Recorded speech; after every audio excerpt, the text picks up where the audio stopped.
Xiaomi has done what I thought was impossible, drastically improve battery life on this phone. I'm not denying that there are phones out there that top this. The octa-core K10000 comes to mind, but in a still vaguely phone-like package. Not in the slightest. There have recently been a slew of reviews hailing the Moto Z Play, same processor, 3510 mAh battery, as a great phone for the battery life, and I would like to introduce them, and all of you, to the reigning champion. Ladies and gentlemen, the Redmi 4 Prime. Xiaomi Redmi 4 Full Review. Battery life isn't the only area in which the Redmi 4 Prime has improved. In fact, the $30 price hike over the Redmi 3 allowed for an improvement in almost every way: a full HD screen, the new Snapdragon 625 processor, and a very Redmi Pro-like metal body. The Redmi 4, like all the other Redmi devices that came before it, is a great budget device, no doubt about that. But the Redmi 4 Prime does so much more. It not only blows the price/performance curve out of the water, it packs mid-range specifications into a truly budget price point. Xiaomi Redmi 4 hardware. Xiaomi has left behind the traditional Redmi 3/Redmi Note 3 designs in favor of the more elegant curved back designs as seen in the Redmi Pro, Mi Note 2, and the Mi 5s. The curve on the body is less pronounced on this Redmi 4 compared to other non-Redmi/Redmi Note devices and is a move in the right direction.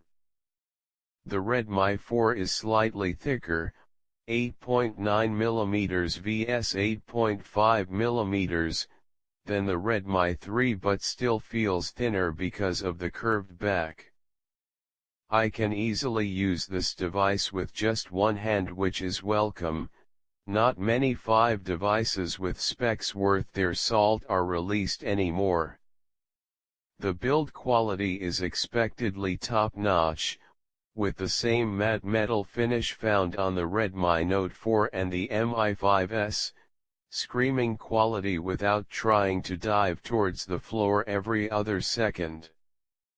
The back of the phone features the camera, which thankfully doesn't protrude out, the flash and the fingerprint sensor. Xiaomi has done a bang-up job with the build quality here.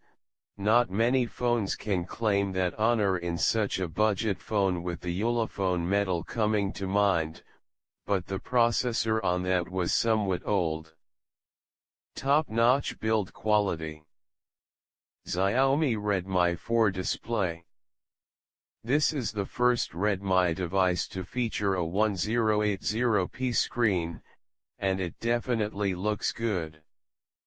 Colors are deep and the screen is sharp. There is still a difference between the screen on the Redmi 4 and more expensive displays, but the difference is small. I feel that Xiaomi could have left the resolution at 720p with all the benefits that would bring: longer battery life, a better gaming experience, and less SoC usage. You might not think there is a huge difference between 720p and 1080p, but 720p only has around 900,000 total pixels while 1080p has over 2 million pixels, meaning that the SoC has to work almost exactly twice as hard on 1080p. Nevertheless, the screen looks great. Maximum brightness is around 450 to 500 nits, which is easy enough to see in sunlight, but not as easy as the Mi 5s with 600 nits. Minimum brightness is also good. There is also Gorilla Glass as well. Xiaomi Redmi 4 Audio. The speakers are located beside the micro USB plug, and they produce some very loud sound, not as loud as the Mi5S, but definitely more than loud enough. Quality is a little below average, with bass almost non-existent and passable mids and highs. However, I'm trying my best not to be harsh here, as this phone has an MSRP of $130, which is almost 3 times cheaper than the Mi5S and 5 times cheaper than the Mi Note 2. Xiaomi Redmi 4 battery. Who would have thought that the battery in the Redmi 4 could surprise me any further? The Redmi 3 had insane battery life, easily getting 6 hours of battery life with 25% left. However, the Redmi 4 managed to top that, and not by a bit, but by miles. With this new Redmi 4, I was able to get 9 hours of screen on time with 25% left, and with that increase, battery life has officially crossed from insane to out of this world. There is nobody in this world that uses their phone for 9 hours a day daily, and if you do, this phone is the perfect device for you. It was also able to get 10 hours of screen on time over 2 days, 5 hours each day, with about 3% left at 8 p.m. on the second day. Battery here is ridiculous. I spent almost 96 hours testing this darn battery in various configurations, and I desperately need sleep. I also did some lab testing with the battery, do I even need to, and the phone was able to browse the web for almost 16 hours straight, and it could play back video for 19 hours in total. Who would have thought that the new Snapdragon 625 was that power efficient? I wanted to do more battery tests, but because each battery test took up the better part of a day, I was not able to perform more tests on this incredible battery. The stock charger does not support quick charge, so it does take a while, about 2.5 to 3 hours, for the phone to be charged up. Using my Qualcomm Quick Charge 3.0 charger, it was able to charge up to 50% in about 45 minutes. It's still using the old micro USB connector, which is annoying. Heavy and ultra-heavy users, like me, can easily go 2 days without charging, while light and medium users can definitely go 4 days and possibly even a week without charging. The battery is not of this world. Xiaomi Redmi 4 software. Still not a fan of MIUI, and I'll be repeating that for every single Xiaomi phone I review. There is MIUI 8 over top of Android 6.0 Marshmallow, and the included Snapdragon 625 chugs along quite well. I know I usually talk about Antutu at the end of the section, but this SoC is high or higher than some Helio P10 chipsets.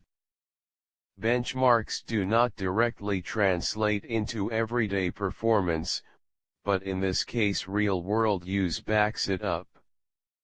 General use, swiping between screens, and opening and closing apps was all very fast and fluid.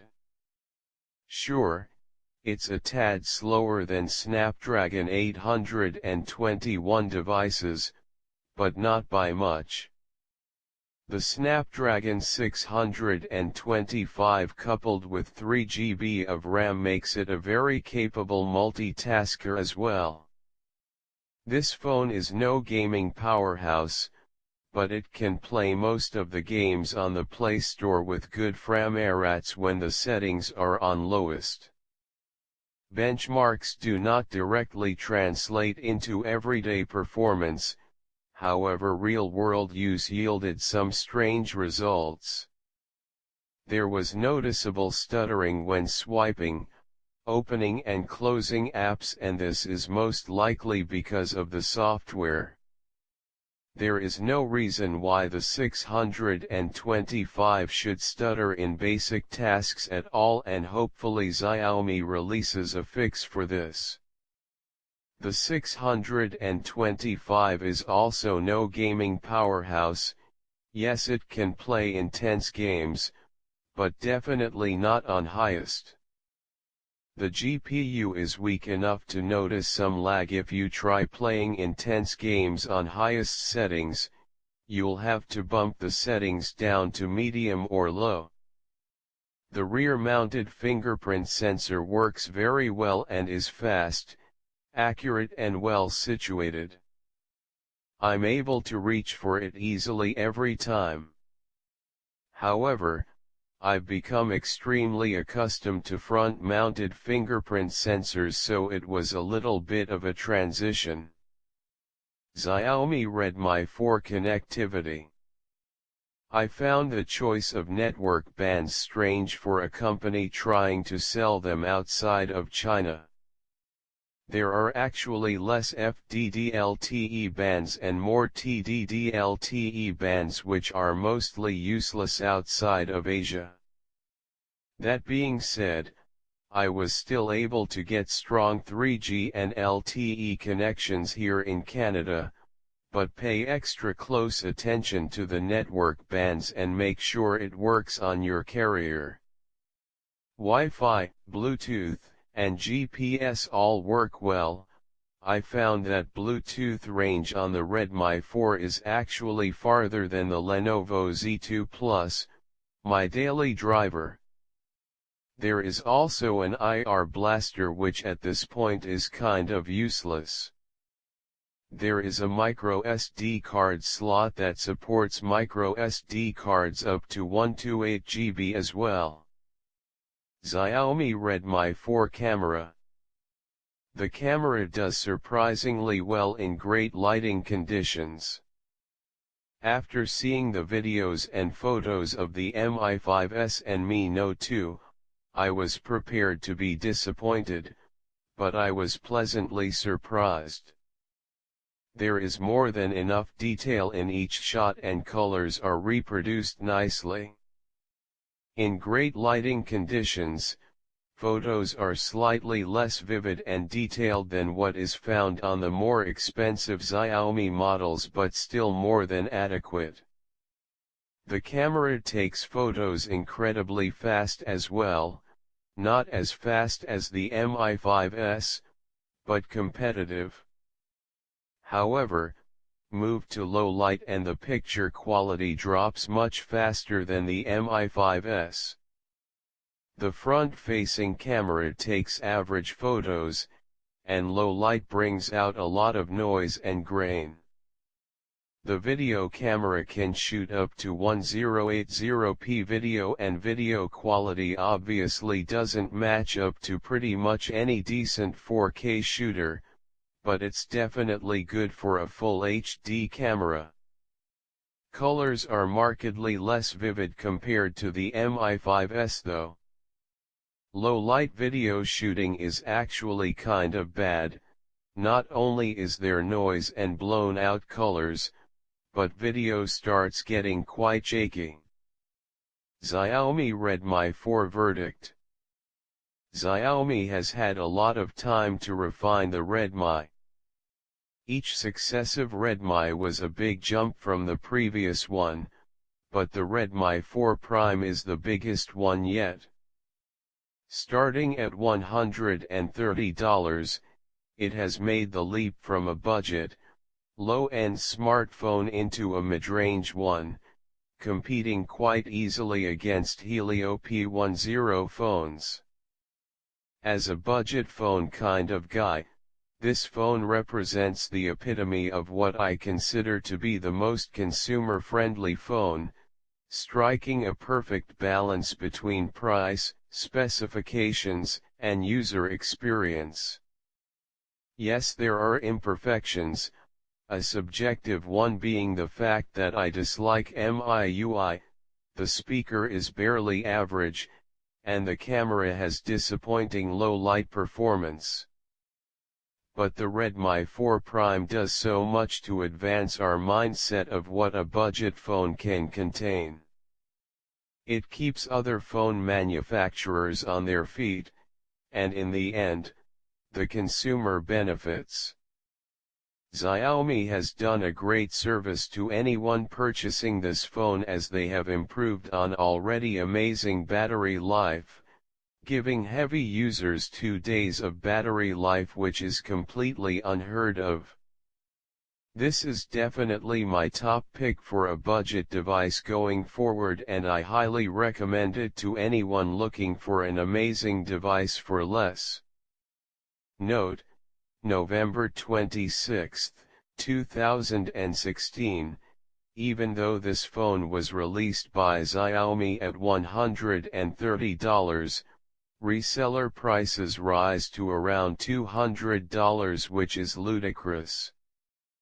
Average resale prices hover around $160 to $180, and at that price, you might as well purchase a Redmi Note 4 instead. However, if you can find the Redmi 4 Prime for $130 or close to that, that is the best budget device you can get.